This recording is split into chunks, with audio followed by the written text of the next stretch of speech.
اتنے اربوں خربوں روپے ان 17-18 سالوں میں بجٹ میں رکھ دیے گئے، لیکن آج کراچی کی اور سندھ کی عوام پوچھتی ہے کہ یہ پیسہ آخر کہاں گیا؟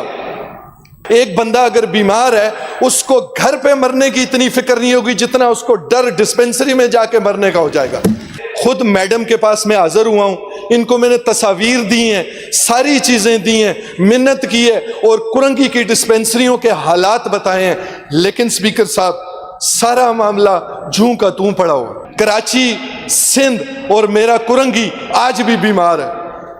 آپ کرنگی کے میں دیکھیں اسپتالوں کی جو حالت ہے اس پہ رونا آتا ہے۔ اسپتالوں کے اندر ادویات نہیں ہیں۔ میرے حلقے کے اندر جو ڈسپینسری ہیں، یقین کریں اسپیکر صاحب دکھ کے ساتھ یہ بات بولنی پڑتی ہے، ایک بندہ اگر بیمار ہے اس کو گھر پہ مرنے کی اتنی فکر نہیں ہوگی جتنا اس کو ڈر ڈسپینسری میں جا کے مرنے کا ہو جائے گا۔ چھتیں گرنے پہ آئی ہوئی ہیں۔ میں نے خود میڈم کے پاس میں حاضر ہوا ہوں، ان کو میں نے تصاویر دی ہیں، ساری چیزیں دی ہیں، منت کی ہے اور کرنگی کی ڈسپینسریوں کے حالات بتائے ہیں، لیکن اسپیکر صاحب سارا معاملہ جوں کا توں پڑا ہوا۔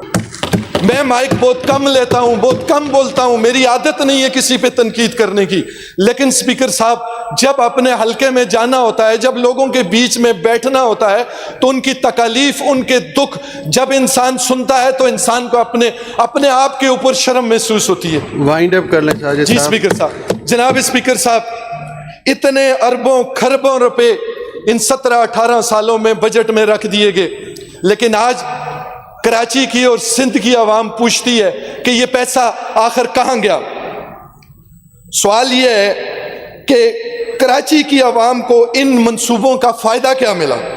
اربوں روپے خرچ ہونے کے باوجود نتائج صفر ہیں اسپیکر صاحب، اور میں بحیثیت تحریک انصاف کا نمائندہ اس بجٹ کو نہیں مانتا۔